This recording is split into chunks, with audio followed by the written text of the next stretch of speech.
సామాన్యులకు అందుబాటులో ఉండే విద్య, మన సంస్కృతిని మనకు గుర్తు చేసే విద్య, మనకు సంస్కారాన్ని ఇచ్చే ఇంటికి విద్య, అది సరస్వతి శిశు మందిర్ ద్వారా లభిస్తుంది. అందుకని దీని ఒక ఉద్యమంగా తీసుకోవాల్సిన అవసరం ఎంత ఉందని చెప్పి నేను భావిస్తూ ఉన్నాను. ఈ ఎడ్యుకేషన్ అనేది, ఎడ్యుకేషన్ దేనికి? చాలామంది అనుకుంటే చదువు అంటే చదువు ఏంటి, ఉద్యోగం కోసం కదా అని. ఉద్యోగం ఒకటి. ఎడ్యుకేషన్ ఈజ్ ఫర్ ఎన్లైటన్మెంట్, మన విజ్ఞానానికి. Education is for enhancement of your knowledge and skills. నీలో నిబిడీకృతం అంటే తెలివితేటలకు మరింత పదును పెట్టి సానబెట్టి ముందుకు నడిపేది విద్య. Education is for empowerment.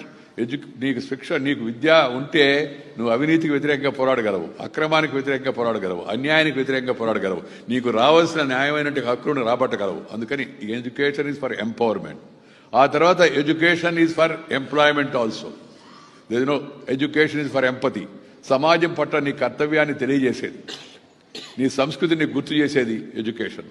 అందుకని ఇవన్నీ కూడా బహుళార్థ సార్థక ప్రయోజనాలు ఉన్నాయి చదువు వలన. అందుకని చదువుకి మనం ప్రాధాన్యత ఇవ్వాల్సిన అవసరం ఎంతో ఉంది.